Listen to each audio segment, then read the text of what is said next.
Captain, we have them! We've established Transporter Lock, the Star Trek podcast. Join Ken and Sabriel each week as they explore strange new episodes, seek out new plots and new characters, and boldly go where no podcast has gone before.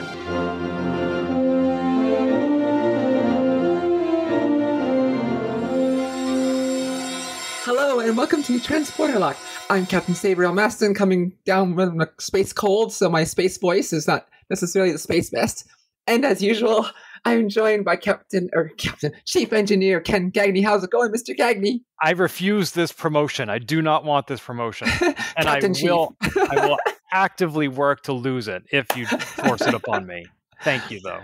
Well, how about we work towards that by, why don't you tell us about DragonCon? You went to DragonCon. This will be your way to demotion. I went to my first ever DragonCon. You've been to DragonCon, right? Yeah, I have. Back in 2016, I think. Back then, some time anyway. That was your first and only? 2016, 17, yeah, first and only. Yeah, so I went this year. I went by myself. I've been to cons this big, PAX East, but I've never been to a con this big by myself. And also, DragonCon is split across 5 hotels, not one convention center. Huge. Yeah, I was very disoriented for the first day or two. I even went on the newbie tour and was still confused. But after like a day or two, I figured it out. So it was pretty cool. Yeah, I will say that I was in the minority of people who were not cosplaying. That's what I've been telling people. I always felt like the minority. Yep. Mm-hmm. However, the very first full day I was there was a huge contingent of people dressed as Barbie from the Barbie movie. Mm-hmm. Weird. I wonder why. Odd timing. Have you seen the Barbie No, movie? not yet. I want to. I just haven't gotten around to it yet. I don't think it's much of a spoiler that almost all the women in the movie are named Barbie. Uh-huh. Almost all the guys in the movie are named Ken. Uh-huh. And so it sort of organically happened that all these Barbies recreated the first scene in the movie, where if anybody saw somebody dressed in pink and said, "Hi, Barbie," they would respond, "Hi, Barbie." Hi, Barbie. Uh-huh. You know, and there was some gender assumptions, because if it was a woman, they'd say, "Hi, Barbie," or if it was a guy, they'd say, "Hi, Ken." So I could go up to any person in pink at this convention where I knew nobody and say, "Hi, Barbie," and they would say, "Hi, Ken." And it made me feel a little bit more at home. That's awesome. Yeah, I even showed one Barbie my name tag, and she's like, "Oh my God, you're an actual Ken. Can I get my photo with you?" And then at one point, I was walking down a line, because there was a very long line to get into the vendor hall, and somebody says, "Hi, Ken," and I just ignore them. But they were like, "Ken, hi." And I was like, oh, it's actually somebody I know. I just got used to tuning out that phrase, but this was somebody who was saying hi to me, an actual Ken. That's awesome. But there were a lot of Star Trek people there, mostly Discovery and Strange New Worlds. I didn't see anybody from Voyager, The Next Generation, Enterprise. A lot of Trekkies in the audience as well. In fact, the very first session I went to, I met another Star Trek podcaster. Oh, that's awesome. I didn't realize there was another Star Trek podcast. There's a few. Oh, that's weird. This one, just like yours and mine, is co-hosted.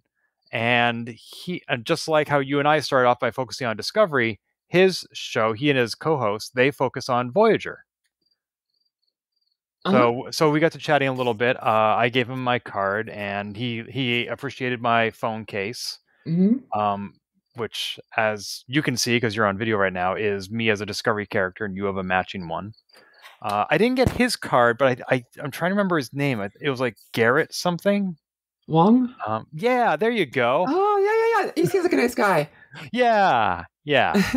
So I met Garrett Wang from Voyager, who plays Harry Kim, and his show, of course, is the Delta Flyers, plural. There's another show called the Delta Flyer, singular, and that's not. Oh, really? I didn't realize that. Yeah. They both talk about the old boy? I guess, perhaps. But we chatted a bit, me and Garrett, and he is just so approachable and so nice. And the only question I had for him... Now, one thing to know for the context of this entire DragonCon, there's a writer strike and an actor strike, and nobody could talk about their shows. So I had one question for Garrett. I said, "Garrett, you're going to be 56 in November, right?" He's like, "Yeah." And I said, "Do you moisturize? Because you look like you just stepped off the Paramount set." And he said, "Well, Ken, I don't drink and I stay out of the sun." I was like, all right, I got one of those. I'm going to stay young too. All the other panels, the questions were moderated through Discord, so people could submit questions, and the That's an interesting way to moderator do it. on stage could read them, because they can't have people being handed the mic and saying, "In this episode of Star Trek," and the actor's like, "We can't talk about that." So sometimes the questions were modified. Like somebody might submit a question and be like, "What was it like to audition for Star Trek?" And the moderator might say, "Tell us about your audition process. How do you go into audition?" And there are a lot of like just human interest questions, like, if you were, what's your go-to Starbucks order? Or if you were one of the Planeteers, which one would you be? If you were on a sci-fi themed TV show being lost out in space, and in the 4th episode of the 2nd season, sometimes they kind of like talked around it. They were like, "Oh, on this show that sounds like Mermovery," which is of course Discovery. What? Right? You know. But no, that's still fun. And I'm glad they were able to both be there and still just be themselves. Probably like kind of a nice break to actually talk about themselves instead of the show to some extent. Some of them thought it was a nice change. One person even said, "Oh, every convention should be like this." But one panel, which was not a Star Trek panel, I was in the audience, and it was early in the morning, not a lot of people in the audience. So I submitted a question on Discord, and I said, "What's your favorite breakfast?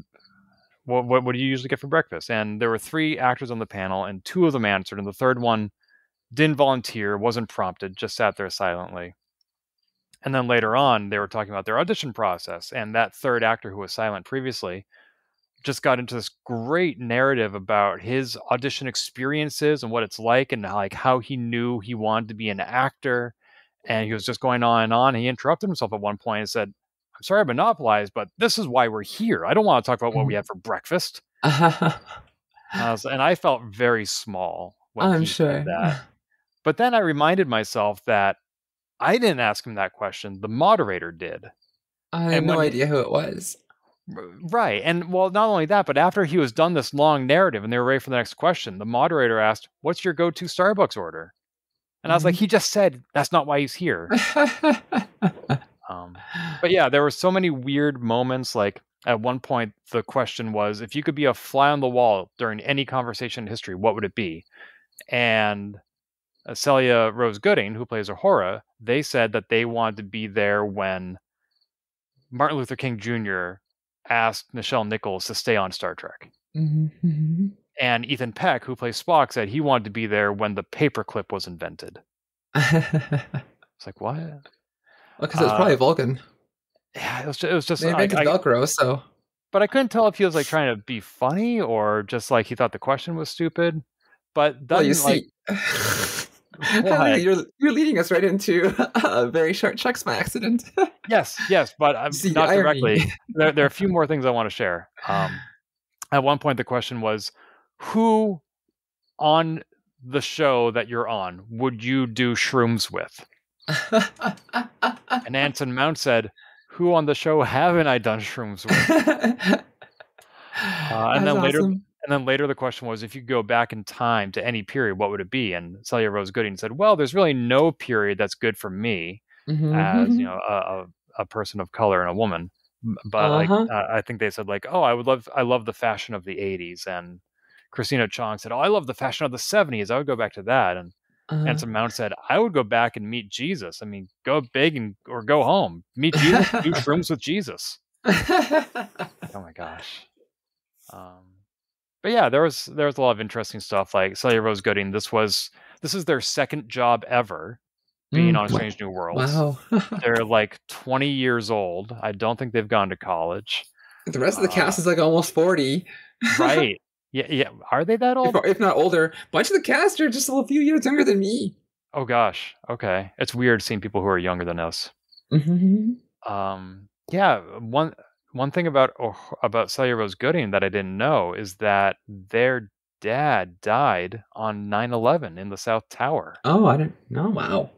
And Celia's mom was 8.5 months pregnant with Celia's sister. So neither of them ever knew their dad. And then Celia Rose Gooding goes on to be on Strange New Worlds, where Hemmer plays the father figure who then dies. Wow, can feel a drop in personal experience. Yeah, that was very, I mean, on one level, Gooding feels like they never really lost anything in the first place because they never had it. But on the other hand, losing Hemmer was like, oh, this must have been what it would have been like to lose my dad. So it was very cathartic in some ways. Wow. Yeah, and then Garrett Wong was the moderator. It was just him and Celia because it was the last day and everybody else had gone home. And he wasn't taking any questions from Discord. It turned out that he didn't have Discord on his phone. He was just doing his own questions. So somebody from the audience went up and gave him her phone, and he read all the questions in there. And the very last question was to Celia Rose Gooding, will you sing something for us? And they did. They take the opportunity, They sang, and it made Garrett Wong cry. Oh, that's awesome. Yeah. That he cried. It's awesome that he cried. No, that's awesome that they did that. Yeah. Yeah, and I got to meet a lot of the actors at their booths. There was the option to get an autograph for money, get a selfie for money, do both for a discounted price, or get a professional photo for a lot of money. So I did a professional photo with the Discovery cast, which was Kayla Detmer, Dr. Culber, Gray Tall, and Captain Pike. And then I did the Strange New Worlds cast, which was Captain Pike again, La'an, Spock, and Uhura. Oh, that's great. And then I did selfies with some of those same people, like Wilson Cruz. I mentioned him, Dr. Culber. He was so nice, and I asked, can I hug you? And he did. He let me. He's only the second actor I've ever asked to hug, the first one being Carol Spinney, who played Big Bird. Oh, there were people from Firefly there, and also the Orville, so those were great panels. I could go on all day. There was also George Takei was there, but yeah, DragonCon was great. It was a little overwhelming. Don't know that I'll go back. Very glad I did go. Yeah, you also saw some nice jackets there, didn't you? Yes, that's right. I went to the vendor hall where you bought your lovely torque that you are often wearing around your neck. And I didn't buy much because I'm a nomad and my lifestyle does not lend itself to buying more things, but it was just so fascinating to see all the wonderful stuff that was there, including some wonderful jackets by Volante Design. David Volante, the founder of the company, was on a previous episode of Transporter Lock talking about his long history with Star Trek and how it inspired him to start this company where you can buy Star Trek officially licensed jackets. These are not necessarily cosplay. These are jackets that you can wear every day. They're meant for daily use, but they're inspired and themed by Star Trek. So if you're looking for a jacket that is high-end and high quality, you can get one at DragonCon or at their website, which is volantedesign.us. I'll include a link in the show notes. They have other themes as well: Assassin's Creed, Devil May Cry, and of course Star Trek. There's an original cyberpunk line that they've created. And if you use discount code TRANSPORTER, as in Transporter Lock, you get 10% off your order. So that's Transporter, all caps. 10% is a nice deal on those too, for those beautiful jackets. Yeah, 10% adds up. It's because these jackets are really high quality. I got to try one on not only at DragonCon and at PAX East, where I first met them, but also our friend Amanda, who's been on this show, has one of her own, which is clearly not cut for me. But even trying that on, I could tell how nice it would be to have one that is my shape and size. So again, volantedesign.us, Transporter is your discount code for 10% off. Awesome. Some quick news bites. I found out this week that Lower Decks is self-censored. A lot of people assume that it's from higher ups between censoring Boimler's crotch to all the swearing. No, a lot of times they just think it's funnier to do it themselves, and I think they're right, because a lot of times you think you know what they're saying when they're swearing, but you don't always know. And I think it's just fun and adds to it. Interesting. I think that was always my assumption. I think I did too, but a lot of people don't. But I guess I didn't really think about it too deeply either. It's kind of okay. All right. For me, for it to be censored would imply the existence of an uncensored original. Mm-hmm. Yeah. And I guess the voice actors, they're saying something in the voice booth or whatever, the sound booth. They're not saying bleep bleep bleep, but I just assume that they're like, oh, say whatever you want because it's going to be censored. Mm-hmm. So, I just thought it was fun news. That was nothing deep to go into there. But I do agree. Like a lot of it is funnier when you just think you know what they say. Right. Or, mm-hmm. Did you ever play Thimbleweed Park? I never did. So that I know just never did. It's a point-and-click adventure game from the co-creator of Maniac Mansion and Monkey Island. And there is a clown who swears a lot, and it's all bleeped out. And then they released DLC where you can unbleep him. I've never tried it. I don't think that DLC is available for the Nintendo Switch of all systems. But yeah, so maybe someday we will get an uncensored DVD Blu-ray cut. And it actually might be on the Blu-rays. I'm not sure. But anyway, and also, it kind of leads into the episodes this week, but we had Star Trek Day since we last recorded. Yes. Which was a very minor event because of the strike and all that going on. But they did announce 5 very short treks that would be coming out, playing homage to the animated series in Lower Decks because Star Trek Prodigy doesn't exist. And the animated series is celebrating its 50th anniversary this year. Yeah. I mean, it's kind of why they're doing that. So, yeah. I watched these.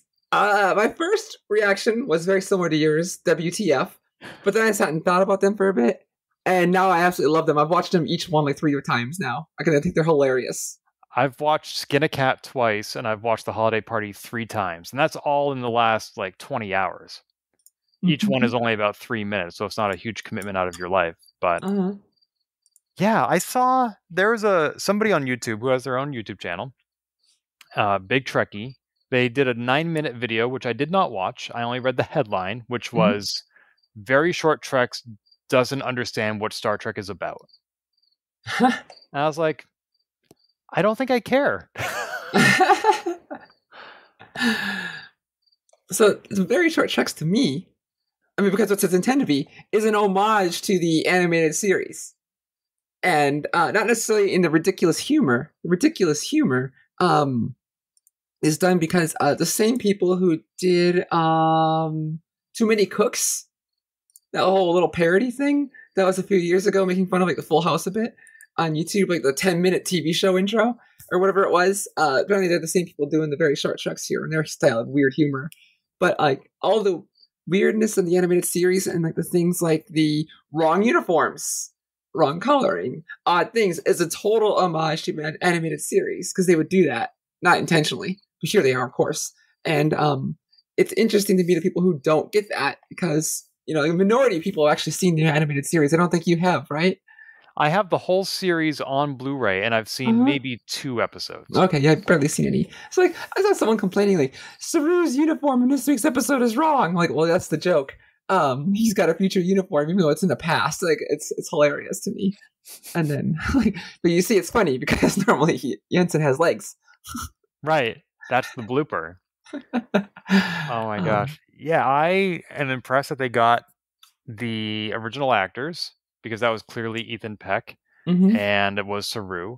Who was playing, what character was the captain in Skin a Cat? That wasn't Kirk. That was supposed to be Kirk, but it was not actually anybody who we know voicing Kirk. Weird. I mean, they just call, in the credits, he's called Captain. So it could be anybody, but it's supposed to be Kirk. I mean, you just supposed to get the mentality of Kirk. But so Captain Kirk likes chicken fingers and playing Risk and game shows? These are not canon. Oh, they're not. These are not canon. I never would have known. Wow. Yeah, I really enjoyed these. I knew that they were coming out, but I didn't know when or where until you texted me last night, at which point the first one had been out for 6 days. The second one had come out a day earlier. So, of course, I sat down and I binged them. And I just, oh my gosh, the holiday party is so Spock. It could almost be canon. Right. And just some of the reactions, Uhura, after the very first blooper, she just says, Spock, no. That's it. That's Spock, no. And the actor who plays Hemmer was back, which was great. Because we knew that Hemmer was coming back in a way, and we assumed that was him playing the Klingon captain in the musical episode. But maybe and zombie Hemmer. Yes. But maybe, so that's 3 different ways he's come back. And this is the most Hemmer, because this is the only of those 3 instances where he had lines as Hemmer. Right. we won't get into technicalities, but yes, he's back. So, and I love hearing him. So I just like, I need a drink. Yeah, whatever. Somebody get me a drink. And then he was laughing like, spork. It's so good. So apparently, I've seen a picture, a screen cap of one with Riker playing saxophone or whatever. No, a trumpet, horn. There we go. And then apparently there's a lower decks one coming, and so I was so hoping we would get to see the Lower Decks characters as the animated series. We might. I don't know for sure. So all I know is that there's a Lower Decks themed one at least. Well, I don't know the animation style. And Riker is going to show up somewhere. Let's see, we got a few more episodes left. We got 3 more episodes left. The next one is Worst Contact. They come out on Wednesdays. So like 3 more episodes. The next 3 Wednesdays through October 4th. And these are all free and on YouTube. So in addition to the volantedesign.us link, discount code transport, we will also include in the show notes for this episode embeds of the YouTube videos for very short treks. So you can watch the very short treks right on transporterlock.com. Awesome. Yeah, Star Trek's YouTube channel there. And all of that kind of leads right into, we're talking about more animated series. We're talking about 3 episodes rapid fire this week because schedules and my sickness last week made it so we couldn't talk about the first 2. So let's get started. Let's start with Tuvix. Yeah. Of Lower Decks. Yeah, it wasn't just your schedule for what it's worth, because shortly after, so I was wasted from Dragon Con, and not in like the pharmaceutical sense. I was just really tired. And then I got in my car and drove for 2 days from Atlanta to Massachusetts. So I didn't watch Lower Decks until a week after season 4 premiered. So I basically watched all 3 episodes together. And now, as you've always said, you love this series, but you don't find it to be of significant substance to warrant discussion. So we should probably be able to get through all 3 of these in the next half hour. Let's rock and roll. We start off with Tuvix. It's Voyager. Believe got freaky. And of course, even though it's spelled differently, they had to pronounce it the same. So now we have to ask, which Tuvix episode are you talking about? I think if you know. Context, you know. Yes. But this is Lower Decks Tuvix, TWOVIX. I love this. This is Star Trek finally adjusts Janeway's actions on Voyager. It's like, Janeway didn't mess around. She murdered. They finally acknowledge that. This is the second time this year we have seen Voyager, because it was also in Picard. Yeah. They did not go aboard the Voyager. But also, season 3 of Lower Decks, which I don't even remember when it was anymore. It feels like yesterday. They went to Deep Space Nine, and the actors who played Kira and Quark were there. What do you think about the fact that they went to Voyager and none of the Voyager actors were on this episode? Oh, I don't care. It doesn't mean anything to me. I think it's... I really thought we would see the Doctor. I think he would have fit the most. Yes. Yeah. I mean, I think it would have been on brand, since they're dealing with a macro virus. And since he's kind of integrated into the ship and hollow emitters were placed throughout the ship, he would have fit right in. But I also don't want to assume that the Doctor, being recognized as a published author, is limited to this museum piece. Remind me, when is this set? Is it before Picard season 3? Yeah, I think it's before Picard. Like, the Romulan stuff hasn't happened yet, because we all saw them in the second episode. Oh, that's right. That's right. So this means that Voyager is not yet in the ship museum. It's like 10, 15 years after like Voyager ended or something like that. It's not very long, actually, after. Yeah, I've looked this up at some point. I think you're right. Yeah, I've just forgotten. Yeah. But so this episode kind of reminded me of when I got into comics in the mid-90s. Right when I was getting into them, there was this event where DC Comics characters merged with Marvel Comics characters. One from each morphed into each other and formed one new superhero. So Wolverine and Batman became Dark Claw. Superman and Captain America became Super Soldier. Spider-Man and Superboy became Spider-Boy. The villains, Bizarro and Carnage, became Bizarnage. So that's what this episode reminded me of, and I was really hoping we'd get to see more of the merged characters and who they were merging with. Sometimes I was left to try to figure out which two characters those are. Uh-huh. But like for example, I would have loved to see Rutherford and Tendi merge, or Boimler and Mariner merge. See, that's interesting. To me, I was like, to me, it wasn't the fact that who they merged with was part of interesting. I just thought it was funny that people were merged. And I never thought, never occurred to me to have our lieutenants, I guess ensign still, at this point to be merged. It's weird to me. It just never occurred to me, even both episodes, like times I've watched it. I think the first Fantastic Four film that came out, the one with, which Chris is it that plays Captain America? Chris Evans. Yeah, he was in the first Fantastic Four film. He was Johnny Storm. Yeah, and at the end of that movie, I think they merged all their powers into one, like, super fantastic person.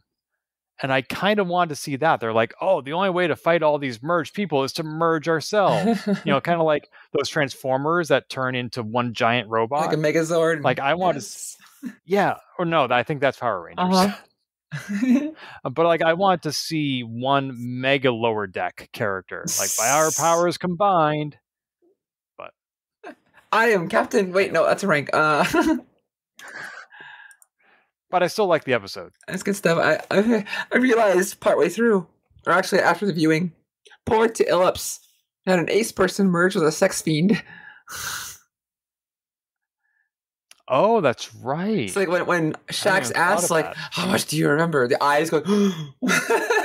Like, how much physical memory do you have? Some things you cannot unsee. We got space lizards and Borg space lizards. Yeah, little robotic Janeway and Paris. What's his name? Paris. Being controlled by a macro nanite. That was from like the first season too, or one of the earlier seasons. There was a huge macro virus running around. Oh, on Voyager. Uh-huh. Yep. I was surprised. That's the only part of this episode, actually, of all the things that happened in this episode. The fact that there was still a macro virus on Voyager after all the time. That's what I found most unbelievable. I love seeing Chaotica. The clown was unexpected. And Michael Sullivan, I miss my wife. I loved Michael McKean, who played the clown in the Voyager episode. Mm-hmm. I'm not surprised they didn't get him back. I mean, he's a pretty famous actor. He is still alive, of course. But yeah, it was a fun episode. It was fun to see all these characters. It's kind of like if you took all of season 3 of Picard and condensed it into one episode. Like, let's see how many old characters we can get back. Is it Moriarty? Is it the clown? It's everybody. It's funny you say that. I've seen so many people comment that Lower Decks episode of Strange New Worlds did like Picard, like entire seasons of Picard better in just one episode. Just like time travel and things like that. Like, it just made me think of those conversations I've seen multiple times. Yeah, there were definitely a friend of mine just watched season 2 of Picard, and she felt like, I don't even want to watch season 3 at this point. And I told her, season 2 is Picard's worst, season 3 is its best. So it does get better. Yeah. And she was like, oh, okay, maybe I will keep going. Unfortunately, Picard season 3, they never used the Neelix cheese to fix everything. My friend Dana, who's been on the show before, she texted me, and I asked her, have you seen Lower Decks yet? Because I had not. And she wrote back and said, yes, I'm familiar with Neelix cheese. And I was like, what? I just wrote back and said, no spoilers. But okay, Neelix cheese. I love the cutouts they had, the models, the mannequins that they were carrying around. That was great. What was the Harry comment? Like the worn costume? It's some collector term. Yeah. I got a kick out of that. And you got to see Harry's clarinet as this space virus is playing the clarinet as it's going honk, honk, honk as it's flying through. That's what that was. I couldn't figure that out. Okay. Oh, poor Harry. Oh, and they merged somebody with a whale. Yeah. That was weird. Not my best work. Have you ever played the video game Inside? No. It's sort of a sequel to Limbo. Uh-uh. The end of that game is kind of... Is that the one where you get a blob of bodies, or is that Limbo was the first, the blob of bodies? No, that's Inside. Okay. I never played it, but I saw people play it. Yeah, that's kind of what happened in this episode of Lower Decks. I like that their solution to completely skirt the whole issue of do we murder them is just to merge everyone into a non like sentient entity. Yeah. Perfect solution. Yeah. At this point, it's just meat. Let's just carve it up. And you can identify DNA by personality. Like, how are you even scanning for personality? How does that work? Oh, this part of you is kind. That must be. Oh my It was ridiculous, but great. Right. And we get a new character. Well, at least this season of our Vulcan. Oh, T'Lyn? Yeah, T'Lyn. I love T'Lyn. Yeah, she transferred in at the end of last season. Right. Another Lower Decks character, which we saw. We'll get there. I know. I'll get there in a minute, but Yeah. Let's talk about the thread that connects all these episodes after we talk about the individual episodes. So everyone but Rutherford was promoted to lieutenant junior grade, and we find out why in the next in later this season. And then we end with what we're talking about in a bit, where we set up for our season enemies. Anything more you want to talk about Tuvix? No, let's talk about I have no bones, yet I must flee. Yes, we opened with the Deredix class ship, the way they were intended to be when they were originally designed for Next Generation, sideways. Did you not know that? Did not know that. The I don't think I noticed anything strange about the ships. The Romulan ship at the opening. It was like going up. Okay, let's assume Next Generation version of the ship is the default because that's what we know. Where the big green ship comes at you, looks like a big bird. The original design was not supposed to be horizontal; it's supposed to be vertical. And they're like, "Oh, it doesn't look as good on the ships or show, so we're going to change that back to vertical or horizontal." So they got to fix it here. And it's just a great little homage to that little fact that barely anyone knows. Didn't even notice. You probably wouldn't have. Most people wouldn't. But I did. Yeah, but I'm not most people. I noticed some things. I know too much stupid things about Star Trek. No, that's why you're here. It's why I love doing the show with you. I always learn something new. Then this is another Mariner story, mostly. Yep, Mariner is once again actively trying to get demoted. This is not the first time we've seen this self-destructive behavior on her part. Every season, isn't it? Yeah, pretty much. But this time she is forced to stick with it. It turned out it was just another one of those soap opera miscommunications where rather than confront the person directly, you just make assumptions and then make major decisions based on those assumptions. Yeah, that's normal. You'd be surprised. Shax and Ransom stretching in the outfits that Troy and Crusher were wearing next gen. I did notice that. I picked up on that, and it was I felt very confused. It was it was hilarious. It was great. I love how Shax's talking about Ta'ana being like distant sometimes. Have you tried scratching on the door on the bed? Of course, I tried that. I've said this before, but I love how they're not just portraying her as a cat-like alien race. In many ways, she just is a cat. Like, completely different biosphere she was raised in, yet so much like the human cat. Not that cats are human, but the Earth cat. I think Ta'ana is one of my favorite Star Trek doctors. Just so funny. Like, the mixture of McCoy and season 2, Next Gen, Pulaski. And just like the perfect combination. Even like the last episode, Tuvix, he's like, "Do you want to use the transporter?" "Yeah, beats taking the shuttle." Like, it's completely opposite of Bones McCoy, but just hilarious the way she says it. Oh, I just love Ta'ana so much. I was kind of surprised when she said that because I know she's supposed to be very much like McCoy, and he hated the transporters. When she said, "Oh yeah," I was like, "Oh, really? Okay." She's still her own person, I guess. And this episode also had another new character who I think was very heavily inspired by Pikachu. It was so cute. Moopsie. Moopsie's so adorable. I can't believe they don't have any toys for Moopsie. I'm surprised that Captain Pike hasn't unleashed a Moopsie on the Gorn. Like, that's your secret weapon right there. Just like Tribbles, no, Moopsie. Moopsie.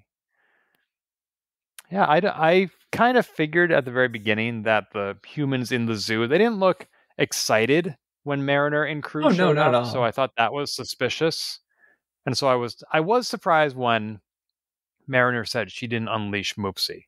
But when Ransom said, "I believe you," then that made me believe her, Uh-huh. and that made me think it was the humans in the zoo. Absolutely. Like, yeah, like, they were totally trying to set you up to think that she did it. Like the show was. Mm-hmm. It was like it cuts away to her looking at Moopsie, like looking all evil, and then cuts away. Like, totally meant to make it look like it was Mariner sabotaging things again. Of course. But all Moopsie wants is just to eat some teeth. Moopsie. And then we had that B plot between Rutherford and Livick. Livick. Newman. I was like, Rutherford's like, yeah, because everyone got their promotion, so everyone's getting new rooms, and Rutherford's still an ensign. There's a whole setup there, and so like Rutherford's like, yeah, I got I got lots of promotions I just turned down just so I can be with Tandy. Like, aw, but it'll be easy for me to get a promotion, no problem. Do you think that those two characters have romantic interest in each other? They hint at it every now and then they don't. I mean, like last season, it was kind of seemed to be leaning that way, and this season, I'm not sure anymore. Because even I think at the end of season 2, Rutherford was like, I'm taking extra core memory backups of all my experiences with Tendi because I don't want to forget those. Mm-hmm. And he doesn't do that for his other friends.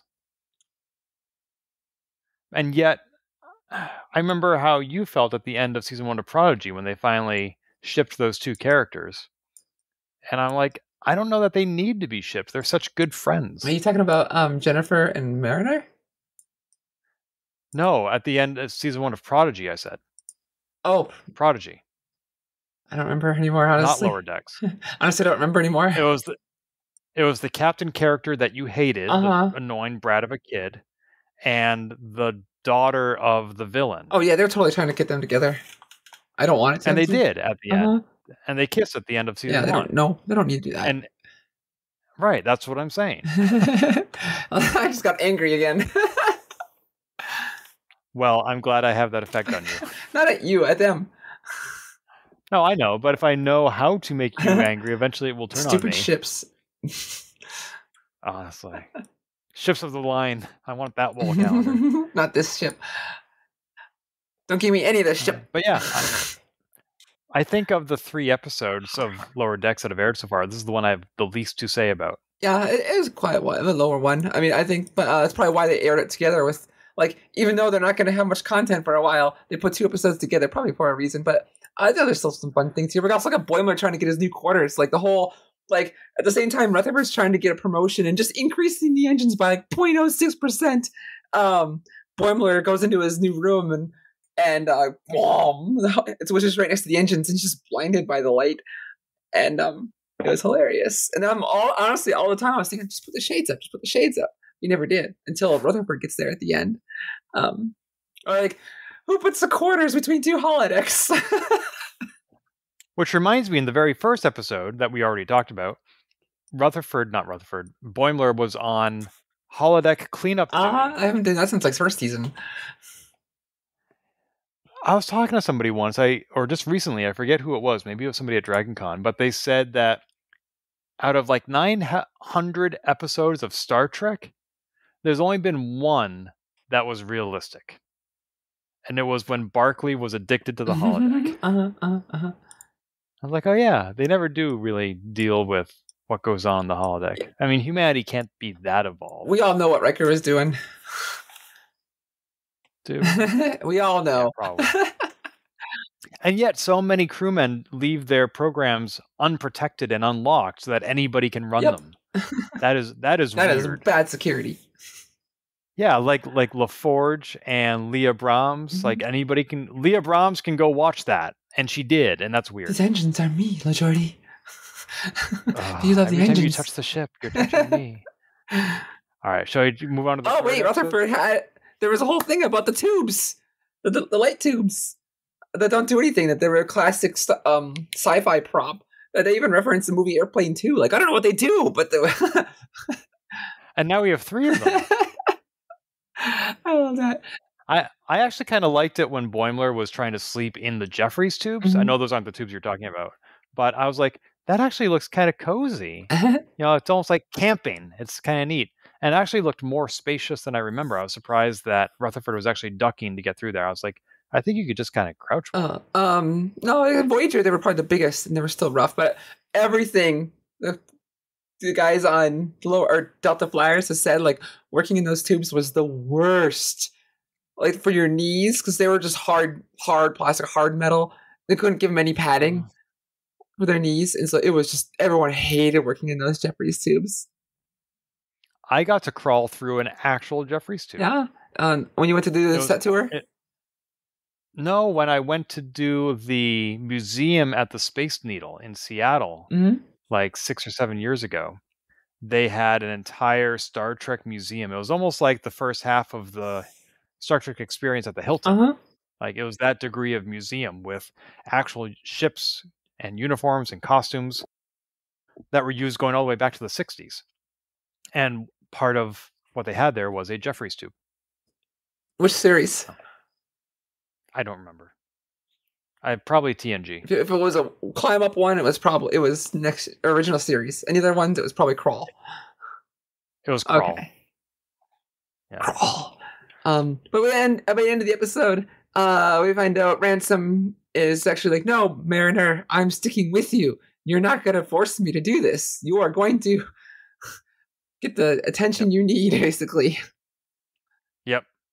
And it's like, okay. I guess he's not a jerk.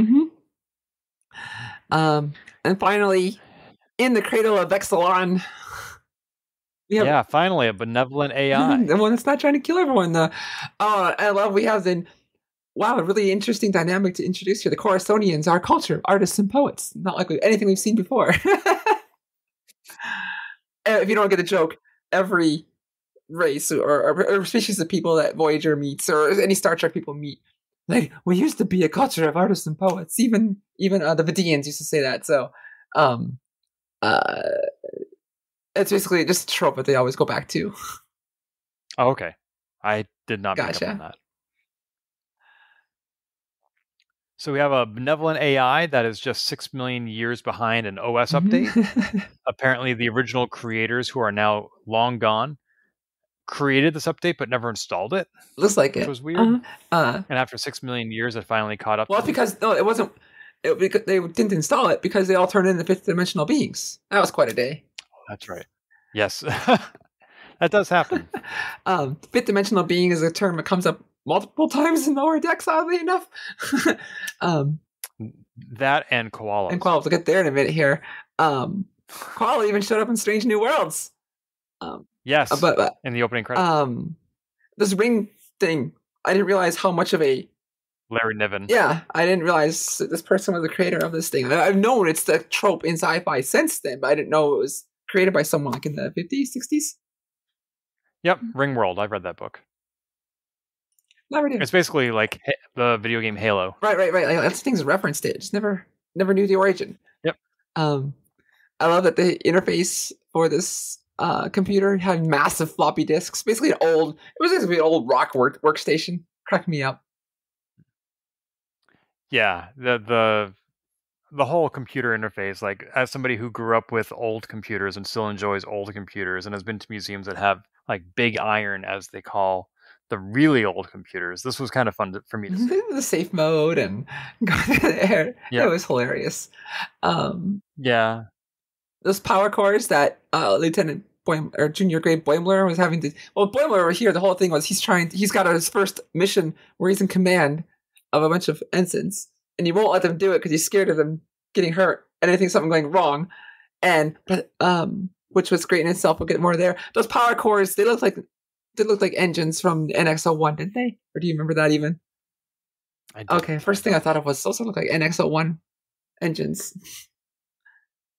But that's all I got to there.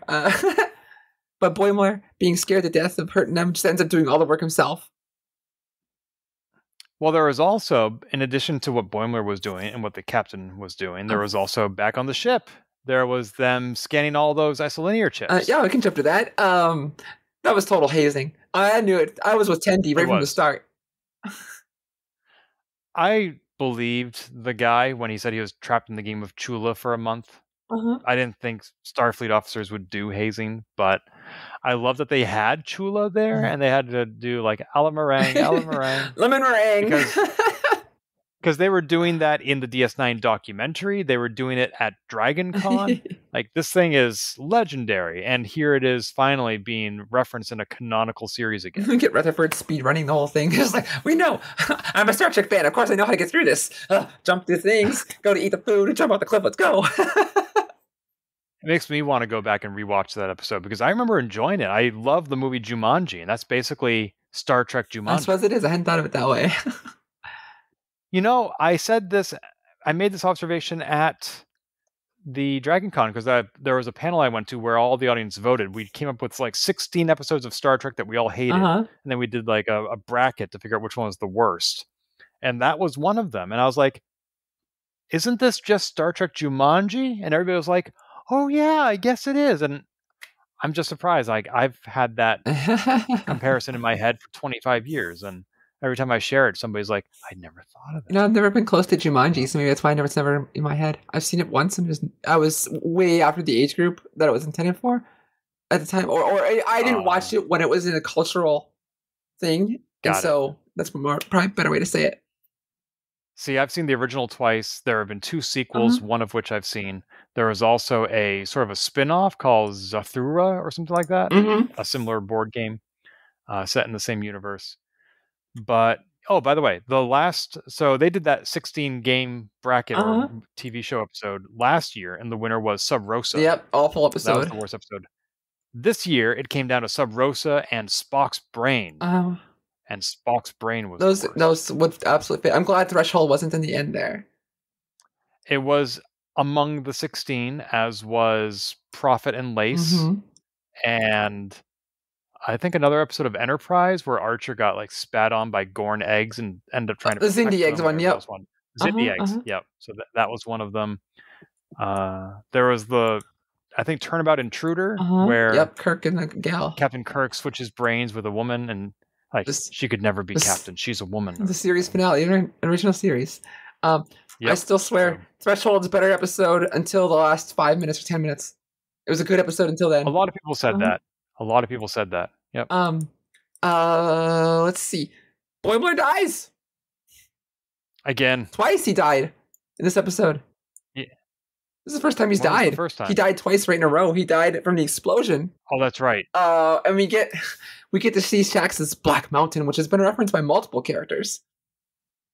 Oh, I didn't notice that. That's through the window? Yeah, when Shax died, he comes back and tells Rutherford about the Black Mountain. Right. And then we get a whole Twin Peaks scene where the koala appears and is speaking backward to Boimler. Apparently, he said, "It's not your time, Bradward." Oh, I wondered what that sound was. I didn't bother trying to play it backwards. I didn't either. This is me just reading off internet, but I know the reference. I just didn't know what he was saying. Like Twin Peaks, I love Twin Peaks, and so I caught what they were going for immediately. Like the Black Lodge, the Black Mountain, and that was hilarious. I did not expect that. Honestly, I completely out of my mind. Like, and then Tana, after Boimler dies again, give me 50 cc's of whatever it was that worked the first time. Like, I love Tana so much. She's pretty great. And obviously she wouldn't have made that request if she didn't know it was going to work. So she is a good doctor. Well, yeah, she's a good doctor. We get the Betazoid gift box too, which was great. Sadly, not played by Armin Shimmerman this time. It was the first time. Oh, is he who played it the first time? I didn't know that. Yeah. He played a Ferengi first in season 1, well, earlier in the season, and then he was the gift box when it showed up there. You'll see his face if you look at the original. You'll see his face immediately when you know it's him. Okay. It's been a hot minute. And then, yeah, it was hazing. After all, the isolinear chips. I love that. Like how you didn't know about the secret button that shows the second wall of isolinear chips. That was great. Oh, did I lose you again? Can you hear me? You're more still than normal. I think you can't hear me anymore. I see you typing. I don't know if you can hear me. Oh dear. Okay.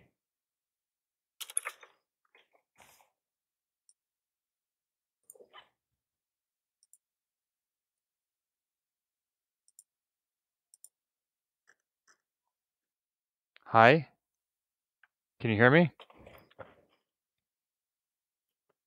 Can you hear me? Hi. Hello? Ah. Well, hopefully this doesn't screw anything up. Can you? Oh, yes, hear I'm talking me? to you.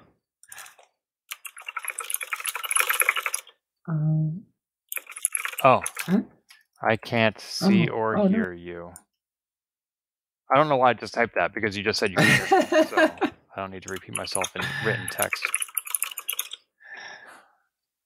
I'm gonna hit the pause button in Zencaster, and I'll try refreshing. By the way, I'm a little concerned because it says we've been recording for only 26 minutes on this side, and it says we have 93 minutes left, so those do add up to 120. But it's not consistent with what you have, which is like an hour of recording. 53. Oh. So we may have lost some audio, and we may be about to lose it again. Yeah, see, 53. See, it says we have 120 minutes left, and we've been recording for 5 seconds. I see. Recording. For 54 minutes? 53, 30 right now. We might end up with your audio track is 54 minutes long, and mine is like a minute. That's not going to be good. All right. I don't think I have anything else to say about that episode. Let's see. Yeah, so we get the computer fixed. Find out it was hazing. I think our Vulcan is acclimating to the crew pretty well, and the clue. And yeah, I'm excited for continuing episodes. And there is some hint at what the enemy is this season. What's there one? Well, tell us about the hint. Well, that ship going around destroying other ships. Yeah, it seems to be targeting lower decks characters, because there was that whole Romulan, Klingon, Borg lower deck character thing last season, and now there's a ship going around destroying all those characters. Yes, and next we're gonna see a Vulcan. What's her name again? Talana or Talin. Talin's ship get destroyed. I hope not. And maybe that Borg ship. It might be Talin. It might be Borg. It might be the Pakleds. Weren't there also some Pakleds? Yep. And I swear that face, the ship looks like a face to me when it comes up and tilts up. And I was like, it kind of looks like Pakled, but not really. So I think they've done the Pakled. Yeah, I don't know what this. That's is. why I'm not. I don't think leaning that way. I don't think it's Badgie. No, because why would he? Not yet. He has no reason to go to the others. So yeah, but who does? That's true. I don't get it. I'm not sure. Maybe the whale probe that has been added to this season's attack force can give us answers. I was wondering what that was in the opening. Thank you. Like, what is long and cylindrical? The whale probe. That makes sense. Cool. All right. Well, I think season 4 is off to a good start. I am enjoying the very short treks. I had a good time at Dragon Con. A lot of Star Trek stuff out there. Yeah. Can't wait for this great new set of Star Trek before nothing was filmed for a few months, years. Who knows? Yeah, with the writer's strike, I'm glad they have all this stuff in the can and ready to share with us. I don't know what is going to be aired after this. I mean, Discovery Season 5 is in the can. We have apparently a few more very short treks, which will not last long. And they're not even on Paramount Plus. They're on YouTube. They're on Star Trek's YouTube channel. Which is great for everybody who wants to watch them, but I tend to watch everything on Paramount Plus, everything that is Star Trek. So I was surprised when I couldn't find them. They're not on the same network as short treks. That was a little weird. Yeah. But anyway, I'm having a great season of Star Trek. Me too. So until Mr. Spock, a blooper reel should not include an in memoriam. That was a hilarious. I'm going to have to remember that. Well, until the next blooper reel. Oh, that was my close. I hit it. If you've enjoyed this episode, please leave a review on iTunes and keep your hailing frequencies open by following us on Twitter @TransporterLock or subscribing to our podcast and email newsletter at transporterlock.com.